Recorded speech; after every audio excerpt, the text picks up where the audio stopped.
nahirapan talaga ako ng section 1. And kada next ko, talagang kinakabahan ako kasi...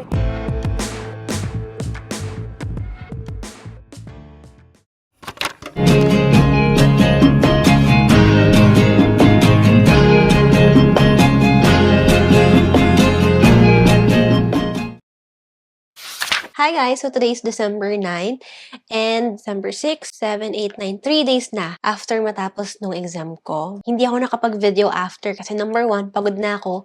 Number 2, sinisipon ako at ngongo ako. And the next day after, nagpahinga lang din ako.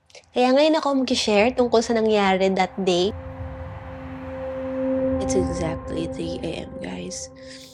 Yung sipon ko. So mag-ayos na ako. Kailangan 4 p.m. Makaalis na tayo. Let's go.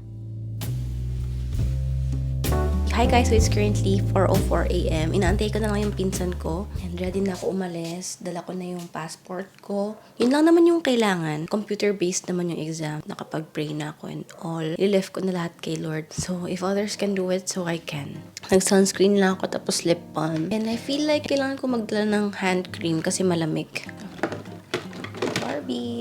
Let's do this, guys. Inantay ko to ng ilang buwan na magkaroon ng progress and here it is. So, gagawin natin to. Tiwala ako sa sarili ko na I'll do my best but this is for the glory of God. Binigay niya tong opportunity na to sa akin so gagalingan ko. Wait lang, ito-double check ko lang yung gamit ko. So, ito lang yung outfit natin ngayon, guys, kasi malamig doon as a student. Okay naman eh. Hindi naman ito yung priority ko. So, let's go. Let's do it!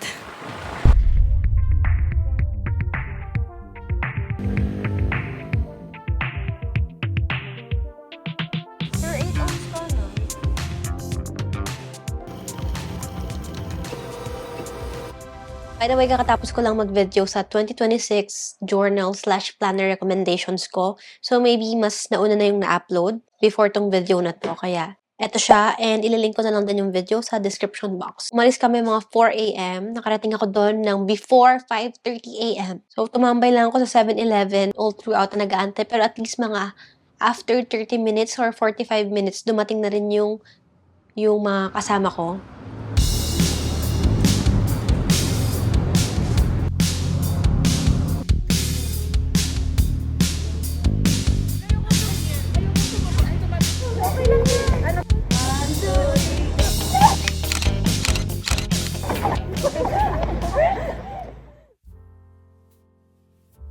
Kapag magpa-prometric exam pala guys, number 1, bawal yung mga water. So, bawal yung tumbler, bawal yung biniling water sa 7-Eleven. Actually, bumili pa ako ng tubig sa 7-Eleven kasi akala ko pwede. Kasi nga, makatubig ako, di ba? So, kailangan ko talaga ng water. Pero hindi pala pwede. Next is yung passport, yun yung magsaserve as ID. And sinecheck talaga nila kung kamukha mo ba yun sa passport mo or kung ikaw ba talaga yun. So, sa guard, ganun checking. Then, akit na kami. Inisa-isa ulit, passport, muka. Even yung mga salamin, pinatanggal para ma-check talaga kung yun talaga ang nakalagay sa passport. And lahat ng gamit namin pinalagay sa locker. Pina-check talaga yung mga pockets if wala nang laman. Ang pinakadala lang talaga namin is yung susi ng locker namin. After nun, pasok sa loob, pockets ulit, kwelyo, hands, ears, even mga earrings guys and relo, pinatanggal yun sa amin kasi bawal yung metal kasi may metal detector din sila. So, napakahigpit. After nun, nag-biometrics pa. Like fingerprints, tas pipicturean ka sa webcam nila before kanila papasukin sa mismong testing room. Yung exam consists siya ng section 1 and section 2. Ewan ko, medyo ngongo ba ako ngayon? May sipon pa kasi talaga ako. Section 1, 105 items. Kasagutan mo siya for 120 minutes. Ganun din for section 2. A total of 210 items. Pero, 800 points yun. Dapat makakuha ka ng 500 points para makapasa ka. Pero sa totoo lang guys, nahirapan talaga ako ng section 1. And kada next ko, talagang kinakabahan ako kasi med-surg yung marami sa akin. Critical care. Kada next ko talaga. And after ng section 1, may 30 minutes na break. Pero sa akin, ang ginawa ko lang, nag-locker ako. Kapag lalabas ka ng testing room, choice mo yun if gusto mong i-take yung 30 minutes break or i-resume mo na yung section 2. Pero sa akin, lumabas muna ako. So, isi-surrender yung passport. Tapos, saka ka lang pwedeng pumunta sa locker and CR. Bawal kang mag-check ng phone. So, ang ginawa ko lang, uminom lang ako ng water kasi nga, nauhaw na ako. Tapos, nag-CR ako. After nun, pagbabalik ka na, check nila ulit, magsa-sign in ka ulit before ka makapasok ulit.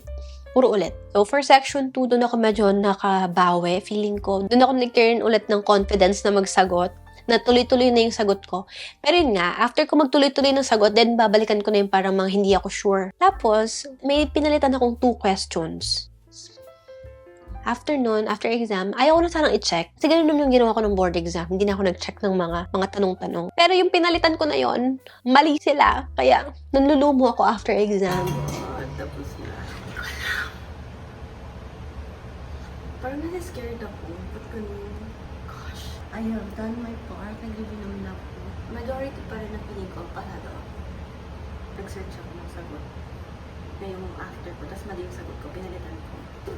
Yun yung reason bakit kinakabahan ako ngayon. Kasi alam kong may dalawa na akong mali agad.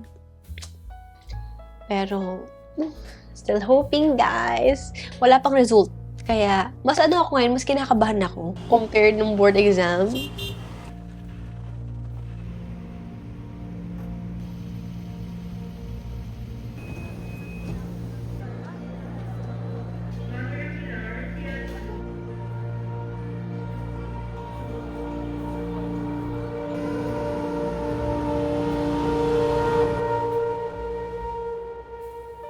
I did my best. Ginawa ko naman binigay ko naman yung lahat ko, and I'll just let God do the rest. Ngayon guys, nag-aantay ako ng result. Hi guys, nakapagpalit na ako ng damit.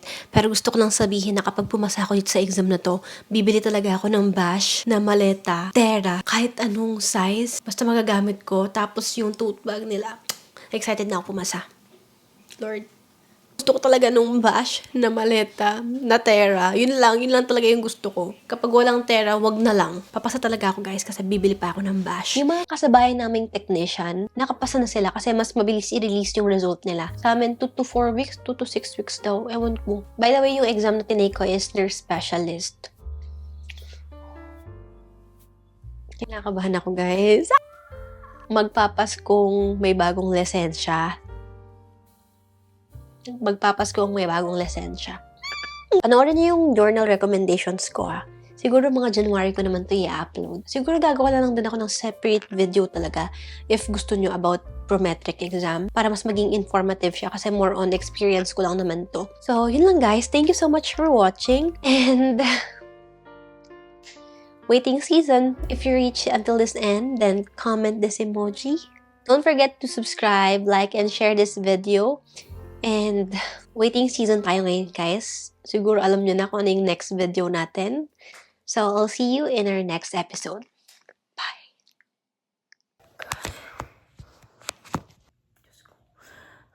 Parang iiyak ako.